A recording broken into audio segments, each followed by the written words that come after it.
This is the Naked Genetics podcast, taking a look inside your genes.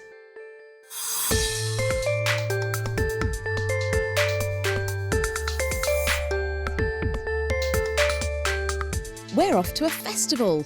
But before you worry about where your tent and your wellies are, it's the Festival of Genomics, held at a clean and dry conference centre in London, rather than a muddy field full of rock bands and dodgy burgers. I think where we'll be in 5 years' time is that we will have a lot more. We will be using whole genome sequencing probably routinely for germline testing for rare disease, because I think it makes sense to do it that way. Plus, what does the public really think of genetic technology and a fiery gene of the month? This is the Naked Genetics podcast for March 2018 with me, Dr. Kat Arney, brought to you in association with the Genetics Society, online at genetics.org.uk.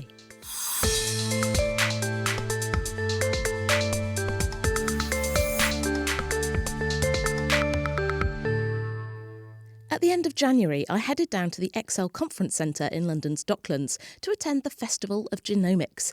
2 days of talks, panels and other activities organised by Frontline Genomics, bringing together doctors, researchers, companies and the public to explore the latest in the UK's fast-growing genetic technology sector. It was just like Glastonbury, but without the mud, cows or Radiohead. First up on the main stage was a panel discussion asking whether we will fully integrate genomics into the NHS within 5 years. One of the key parts of this challenge is the UK's 100,000 Genomes project, run by Genomics England, which was launched by the Department of Health 5 years ago with the aim of doing what it says on the tin, sequencing 100,000 genomes from 70,000 people with cancer and rare diseases. So far, they are halfway there, with 50,000 whole genome sequences in the bag. But what are they looking for? And what are they doing with the information? I chased down one of the panellists, Mike Hubank, who runs the Clinical Genomics Lab at the Royal Marsden Hospital in London, to find out. And just like Glastonbury, as this and all the other interviews were recorded live at the festival, I'm afraid there is a bit of background noise to contend with. We need to distinguish between whole genome sequencing for rare diseases and whole genome sequencing for cancer. Focusing on my area in particular, which is cancer, the reason we want to do that is the cancer genome is different from the human genome, from the genome from which it's derived. We already know one or two variants which are actionable in terms of changing treatment, modifying treatment, and we can look for those individually and directly, of course. But what you get from whole genome sequencing, all the stuff we don't ordinarily see. If you're only ever going to do the same test for the same samples each time, you're only ever going to end up with the same treatment. By doing this in the way that we're doing now, which is collecting that information, abstracting out the things that we can action and actually using them and acting on them, but then we have the rest of that information which should carry on being research data from which we can then hopefully put together lots of new research to identify new tests, new combinations of therapies. And in terms of rare diseases, why should we do whole genome analysis there? So in the case of rare disease, it's a lot stronger to do whole genome sequencing, I think, because quite often we're discovering variants. So there is something like in the region, I think 5,000 to 7,000 known or likely Mendelian disorders out there. It's impossible to try and second guess often which gene might be responsible in each case. And now it's quicker and quite honestly cheaper and more effective to look at the whole genome at the same time. We can find out the variants that we want, and then we can decide what those are. If you look at everything, you've got a good chance of finding what you're looking for. And here in the UK, we've had the 100,000 Genomes project, which is looking at genomes in cancer and rare diseases, so both of them. How far have we got through this? What's the latest? Okay, so the latest is we're approximately halfway through that project. There's been about 45,000 genomes sequenced so far. The results have been extremely good for the rare disease cohort, and the cancer is going a little bit slower. Remember, with cancer you have to sequence two genomes. You have to sequence the genome from the cancer and the genome from the person that has the cancer. And that's proving a little bit trickier, getting the samples that we want. We can't just sequence some blood, we have to sequence some awkward biopsies. Having said that, we're making good progress on that now, using fresh material where that's available, and we're finding actionable findings on those. So there's a bit of a way to go on cancer, and there's still some arguments to be made for how justifiable that will be in the long run. But the germline testing for rare diseases going very well. In terms of cancer, we do hear all this talk about personalised medicine. You find the faulty genes that drive the cancer, you treat them. Are we getting close to being able to do this on a timescale that's meaningful? Because I know some of these amazing studies in the past have said, yes, look, we found the genes, but unfortunately the patient had passed away by the time that data was there. That's a crucial difference between cancer and usual rare diseases. We've usually got to turn these things around. I mean, I run a clinical genetics lab. We've got to turn these things around in 2 weeks. So if you don't get that data back to the clinician within 2 weeks, that data is no longer usable. Who knows? The patient needs to go on that treatment immediately. So the way we're approaching that is to trying to take a kind of a tiered approach. So there are mutations which we already know mandate a particular pathway for treatment. We look for those. We can look for those genes as fast as possible. Anything that doesn't fit into that scale then becomes research data which we can work on downstream. So we have pipelines in place, particularly for panel testing, where we might be testing between 5 and 150 genes, where we can turn that around very, very quick. For whole genome sequencing at the moment, going to Genomics England, that's not yet possible. The turnaround is slower.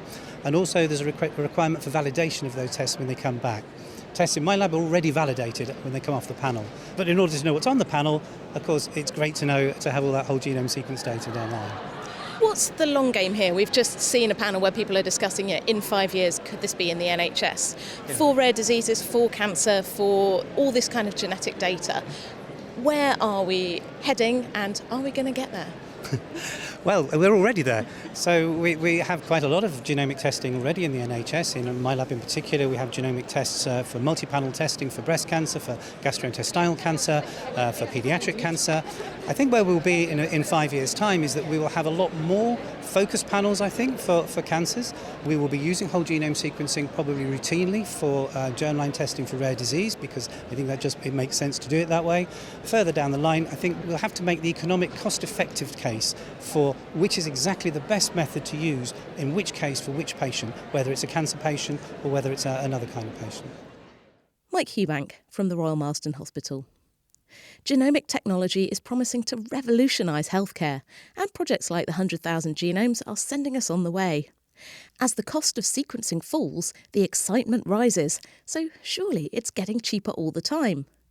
Alas, it's not quite that simple, according to Gurdeep Sagu, a lecturer in health economics at the University of Leeds, who spoke at the Festival of Genomics as part of a fascinating panel discussion asking whether clinical genomics is financially sustainable. We can't forget that the price tag needs to cover more than just the DNA sequencing itself. Sending it for the actual test and actually getting that result back involves quite a bit more than the actual biochemistry and the wet lab aspect. So there are some estimates that maybe that accounts for about 30% of the actual cost. So what we need to do is we need to start to factor in things like the administrative booking in of tests, of shipping tests, of receiving tests and rebooking those in, the transport costs. Sequencing needs to be manipulated and reformatted and interpreted so that we've got the actual, this is the whole genome sequence. And then that needs a clinical interpretation as well. So then, you have highly skilled clinical scientists and bioinformaticians that then analyse that. That then goes back to a clinical geneticist who then interprets that as well. I mean, they don't go through all thousands of variants that are identified. Maybe they pick out a handful and marry that back to the clinical question that was asked in the first place. But then also you need to then think about what happens after we get that result. How does that impact on clinical treatment, and what are the costs associated with that? And also, what are the costs associated with getting that decision right or wrong? So when we talk about, a $1,000 genome or a $100 genome, that's not actually the cost. No, that tends to refer just to the sequencing aspect as well, and then you sort of treble all the that. Bells and whistles. Yeah, you treble that with the analysis costs. It's quite a bit more expensive when you actually get a result that is interpretable. When we're thinking about healthcare, I know that there's this phrase, the quality adjusted life year, that we use when we're thinking about stuff like very expensive cancer drugs. Is it worth giving people these very expensive treatments or surgeries for the amount of healthy life that they'll get from it? Can we put a QALY on genetic sequencing? So on sequencing itself, no, but the idea is that you would put the QALY onto the clinical outcome that you get from that test result and the treatment that is then put in place. So that's where you could get the quality adjusted life year. So you would look at trying to quantify the improvement in ideally the length of life because of the treatment, but also against the quality of that life, and then you would offset that against the cost. of doing the test versus not doing the test. So say you look at someone's genome and it says they have this and that genetic variation, and actually, they might benefit from this particular drug or this particular treatment and this benefit, and that will give them 5, 10, even 20, 30 years of much healthier life. That's really hard to put a figure on. Yes, it is, yeah, and that's what keeps us up at night, I suppose, as health economists, is trying to quantify that. And we have to model that as well, and when you're modelling things, you have to make certain assumptions. And so some of the limitations, or the criticisms, if you like, are around those assumptions and how realistic they are. But also, it is difficult, and you're making decisions, but you're trying to quantify the uncertainty around that decision as well. We're talking about here the UK NHS, which has a limited pot of money.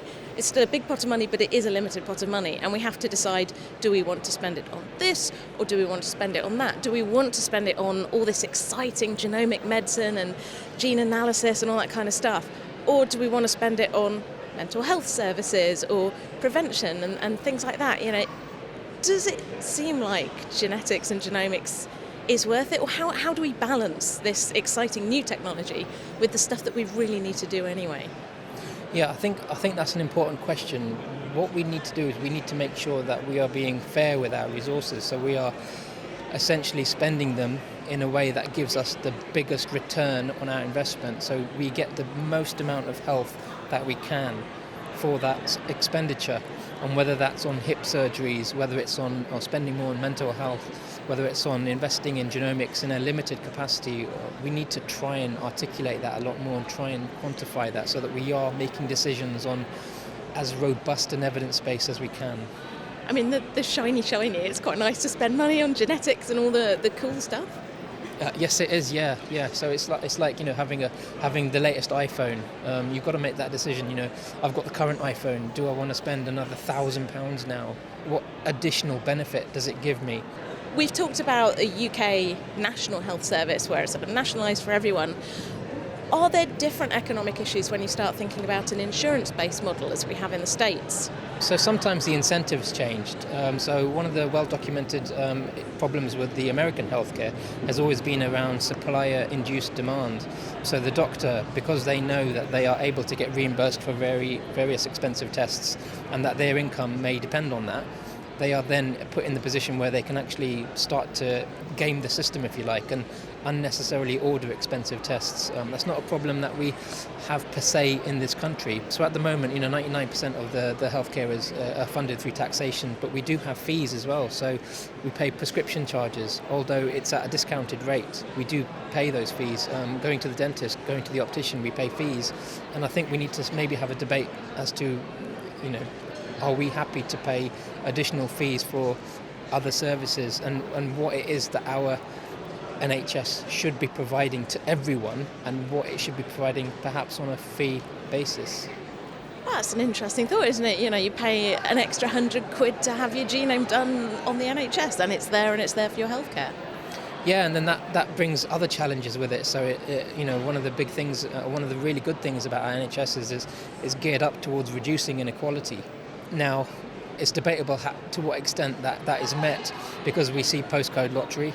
We appreciate that it is an issue, and would bringing in a fee for service for some treatments or some tests could potentially make that inequality worse. And in a related issue, we see things like cancer drugs that are genetically targeted. They're designed to hit the sort of faulty genes and molecules in cancer cells. We see gene therapies for very rare diseases that are eye-wateringly expensive, and there's big debate about the costs of those. This is all sort of tied up in genetic technology, and it almost feels like just because we can, we've done this research, we've got this treatment, at what point do we decide, is something really worth the money? Yeah, so that's a really good point. Some of the rare diseases, because they are rare, the incentive is not there for the pharmaceutical companies to produce treatments for those patients, because the market is tiny. So again, we have to have different incentive mechanisms in place to encourage drug development for rare diseases, and that it will mean that those drugs are expensive. But there is the argument that you can't necessarily be blamed for the hand that you're dealt. If you're predisposed to a genetic condition or a rare genetic condition, should you be unfairly stigmatized for that and not receive treatment? I mean, I guess the dream that we're all working towards is affordable treatments that work and are available to as many people as need them. Yeah, so that's like personalised medicine. The holy grail really is around having the individual in front of you, giving them the right tools, but then providing them with the right decision and the right treatment at the right time, and doing that every time. And that treatment isn't necessarily around a disease process. It may be just to extend their healthy life as well. And it's all got to be in a budget. Yes, and that NHS healthcare budget is never going to be big enough. Gurdeep Sagu from the University of Leeds.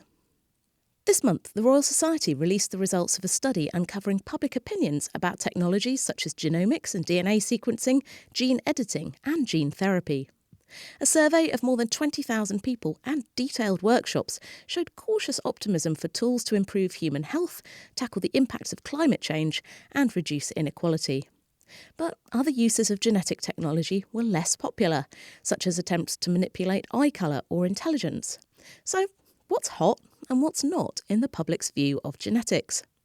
I went to the Francis Crick Institute in London to meet Professor Robin Lovell-Badge, Chair of the Royal Society's Genetic Technologies programme, to find out why the Society commissioned the report and what they learned from it. So in terms of DNA sequencing, so of course the cost of doing it is really quite minimal. There are all these very large genome sequencing projects, which would include the 100,000 Genomes Project and Biobank and all these other things in this country and others around the world. People are being bombarded with adverts in the tube, even on, for hereditary purposes, or trying to understand whether you're going to suffer from something. Then you've got all the talk about modifying DNA, whether that's through traditional methods of genetic manipulation of plants and animals, but particularly through the use of genome editing methods, things like CRISPR-Cas9, as a very efficient way of doing it. Can you sort of summarise what the general vibe that you're getting from the public? So they were supportive, optimistic of the potential uses. It was qualified or conditional on there being appropriate regulation. They didn't want certain things happening. They weren't keen on changes being made, either sort of trivial or cosmetic. Certainly with respect to humans, they didn't like the idea of enhancements and things. But for treating or avoiding disease, they were very, very positive. For plants and animals, they were also, on the whole, positive. Well, more so with plants and animals, on the whole, positive if changes were being made in genes for the purposes of for example, disease resistance, if there was an aspect that could be done that would contribute to human health and welfare. They were also very keen on that. So that was a big change, big step forward from the fear of so-called frankenfoods and things. And in fact, several of the participants made comments were saying, well, I didn't know all this was possible. I've just been scared by the headlines about the horrible things that scientists are doing and creating monsters, or they thought genetic manipulation was a bad thing. But having gone through all of this, got the information, they were very positive in the end that the potential uses were really good and actually quite amazing what could be done. Why is it important to ask the public anyway? Can't we just do our own scientific thing, just get on with it without this kind of pesky public and their pesky opinions? No, I disagree that the public are pesky or their opinions are pesky. In fact, I think their opinions are very valuable. So I was involved in the public dialogue for mitochondrial replacement, and that was really important. We got some good ideas from them how it should be regulated. And actually, you don't necessarily predict what you're going to get from the public.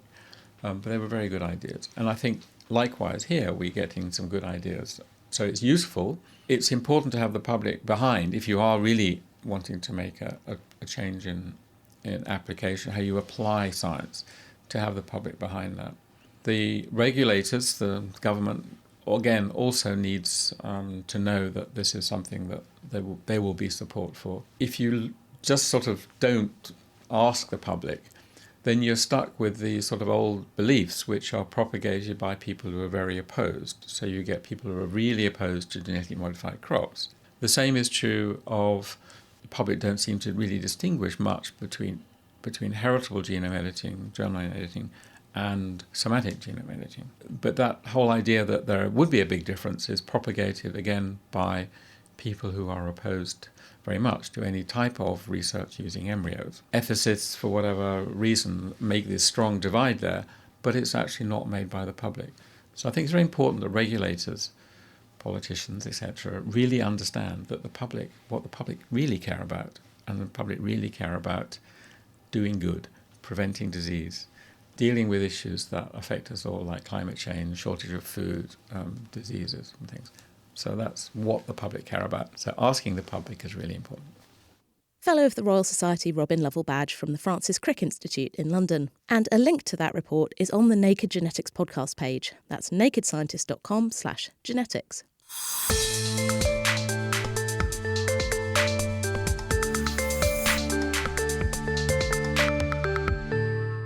You're listening to the Naked Genetics podcast with me, Kat Arney, and this month we're taking a trip to the Festival of Genomics. Coming up later, a fire-breathing gene of the month. But first, it's all very well to talk excitedly of genome sequencing and targeted therapies, but who gets access to this technology, particularly if it comes with a high price tag? One of the speakers at the Festival of Genomics, Professor David Smith from the Mayo Clinic in Rochester, Minnesota, raised the issue of democratising genomics, making sure that everyone gets fair access to this potentially life-changing new area of medicine. So, what does this look like? And are we there yet? Well, just access to medicine itself is very undemocratic. And you see across the United States, certainly, that the wealthier people have much more access to much better medicine than poorer people. So automatically you have a division. Genetics and genomics has actually made it worse, not better. Is that because of the costs of having your genome done or having your disease analysed at a genetic level? Well, you have to get into the issue and the problem. What's the problem with medicine, and why is medicine so ridiculously expensive? And why is it that the United States, with its economy and where it is, why don't we have some sort of sensible form of universal medicine? Now, within the context of genetics and genomics, there's two problems. One is the overall issue about education and people that are aware of it. And two is it still too expensive? I could actually make an argument that we're going to reach a point where whole genome sequencing is going to be cheaper than any other test that you can do. And that's why I'm pushing very strongly that whole genome sequencing should be the clinical test. Speaking of someone who's from the UK, when we have the NHS and we're talking about the 100,000 Genomes Project, and anyone can be in it, anyone can be part of it. If you are entitled to NHS care, you get NHS care. More broadly, in terms of genomics and the kinds of studies that are being done, is there an issue with the kinds of people that are being involved in genetic studies? Well, I think there's a lot of concern that people have about what is the genetic information that you get. What are they going to do with it? Is this going to penalize me? Okay, and I think that a lot of people, and this across the board, not just wealthy people or white people, do have some concern. I think if I was poor and disadvantaged, I would probably be very prejudiced against that whole concept, because I'd see this as another way that society wants to marginalize and penalize me. So we actually are going to need to educate people, and yet at the same time we're going to have to rein in our insurance companies, because they're the enemies. I hate to say it as much, the pharmaceutical companies as well. Till this at-profit motive, which rules everything, is reined in, I think we have a serious problem. We need to understand that the purpose of healthcare is for the health of the people. It's not so that for-profits can continue to make money.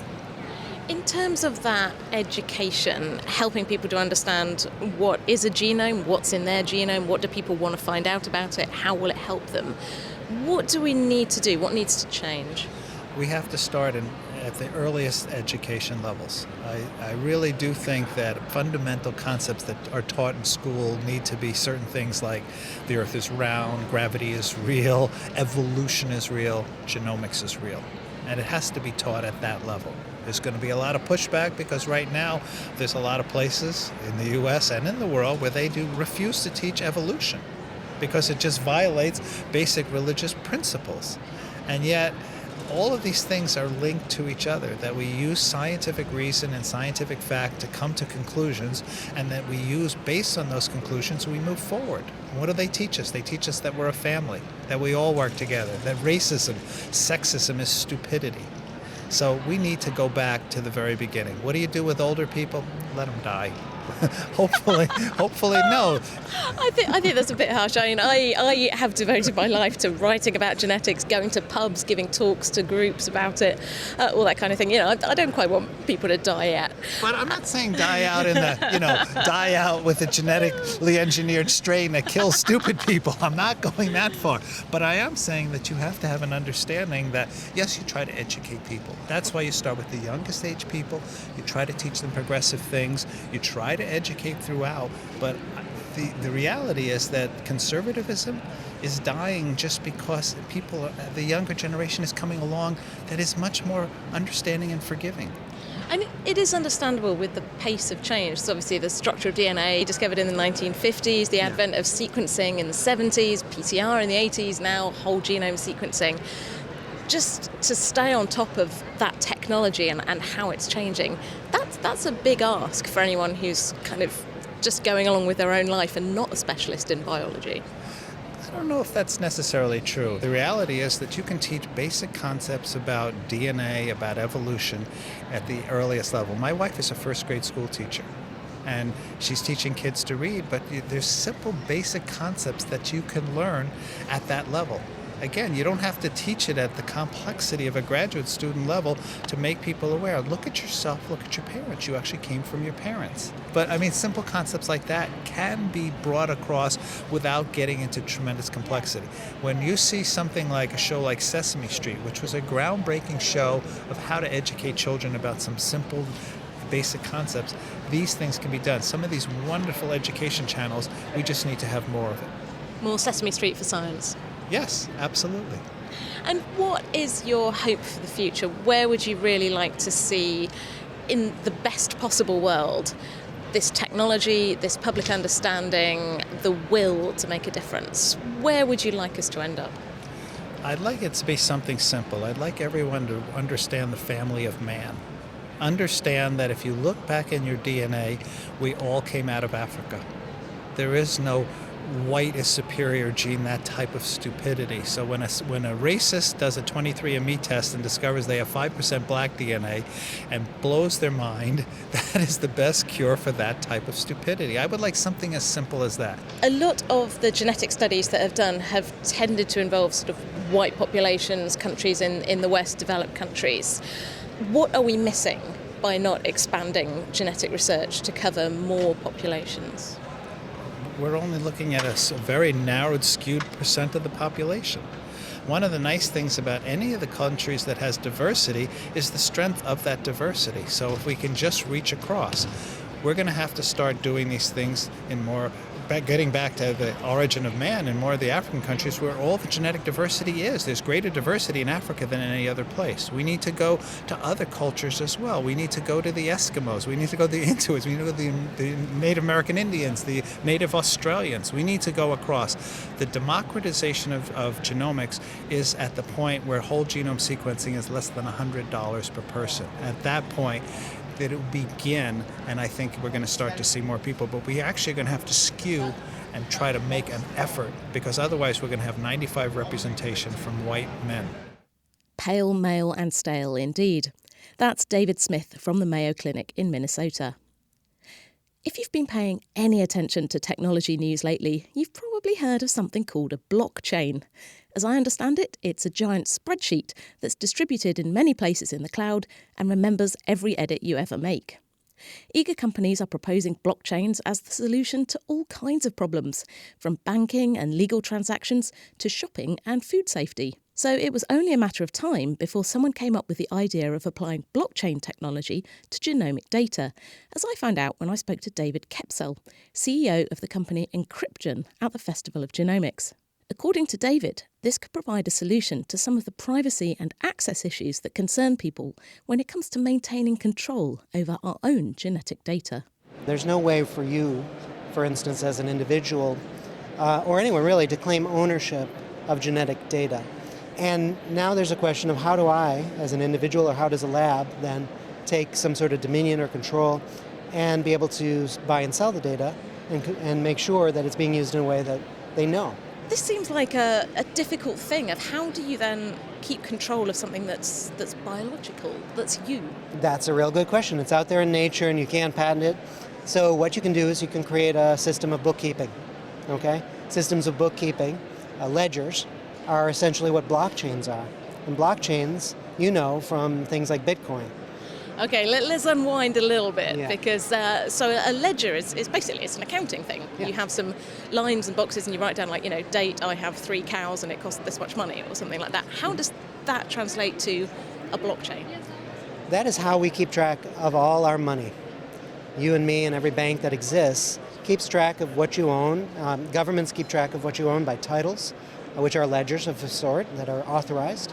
Banks do the same thing. They keep systems of accounting, the flow of goods and value from one place to another.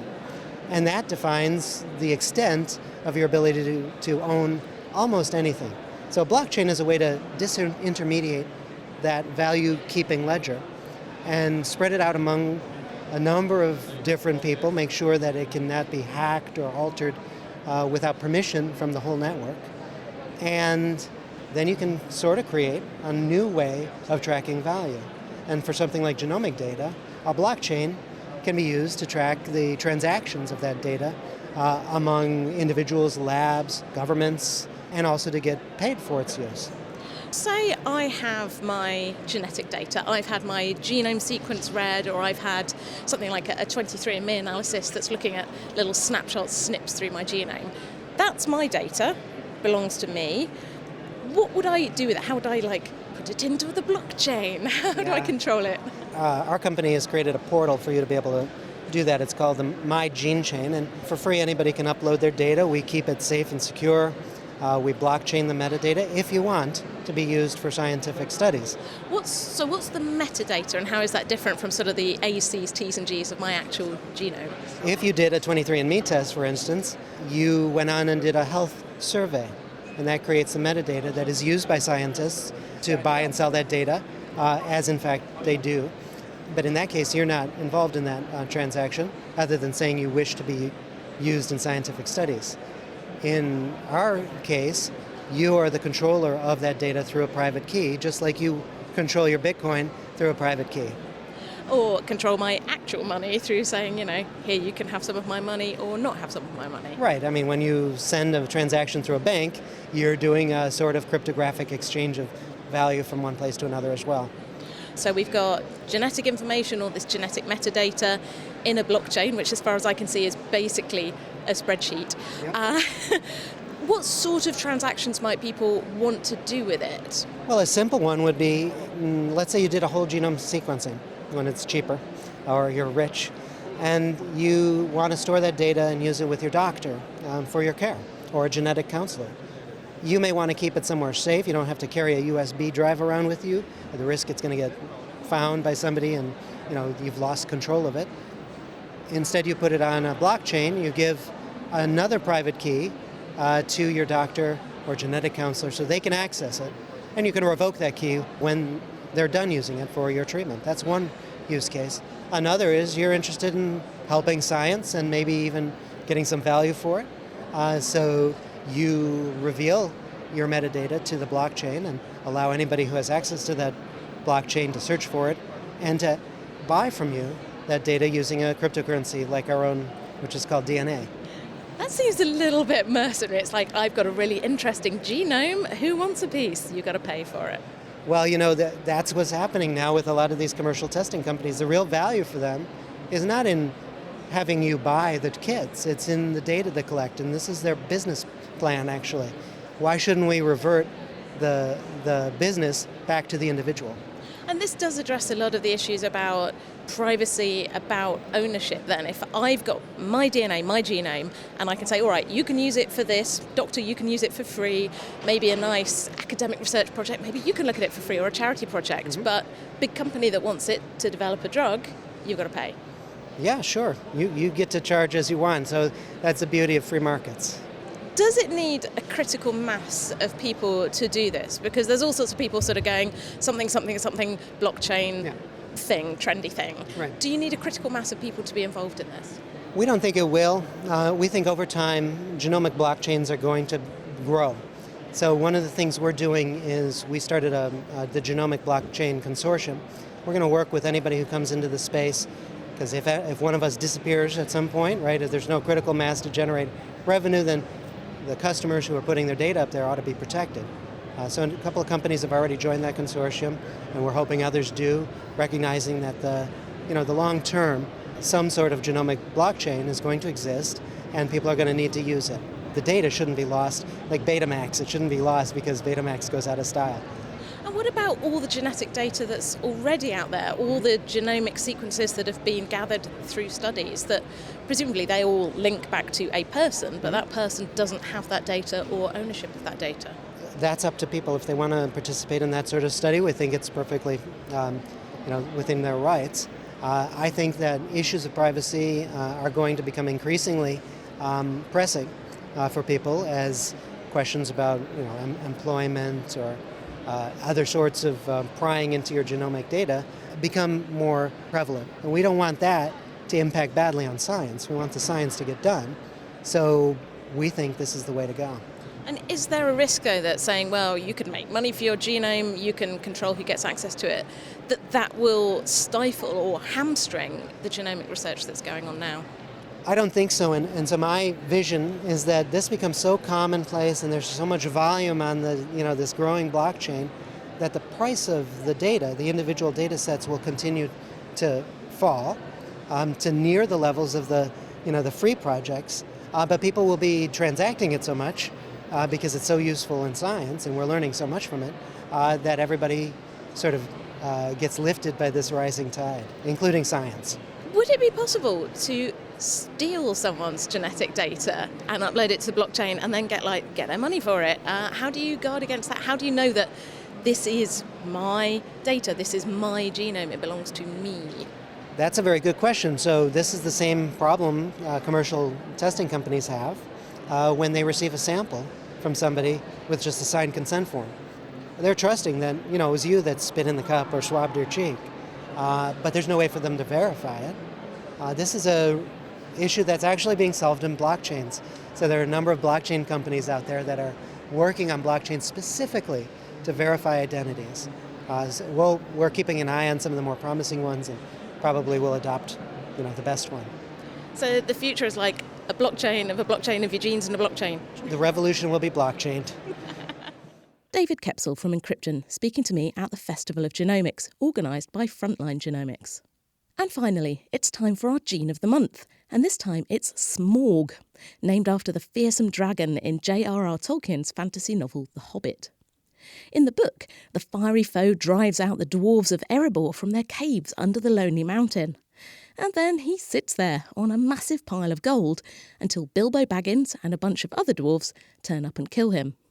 Just as Smaug the dragon inhibits the activities of the dwarves of Erebor, the fruit fly gene Smaug encodes a protein that inhibits the activity of another gene called nanos, which is the Greek word for dwarf.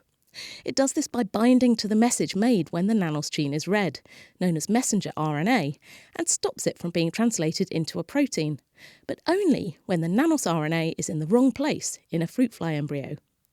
If this interaction doesn't happen, then nanos is made where it's not needed, leading to stubby little maggots growing instead of elegant long ones.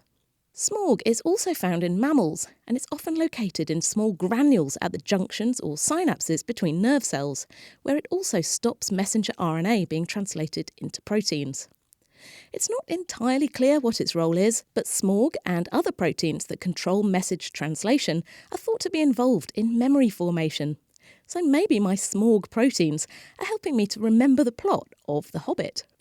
That's all for now. Next month, I'll be heading back to the scene of the crime, exploring the frontiers of forensic genetics. Until then, if you've got any questions or feedback, just email me at genetics@thenakedscientist.com. You can also get in touch through the Naked Scientist Facebook page or by tweeting @NakedGenetics. Every episode of the Naked Genetics podcast is on iTunes and online at nakedscientist.com/genetics. The Naked Genetics podcast is brought to you in association with the Genetics Society, online at genetics.org.uk.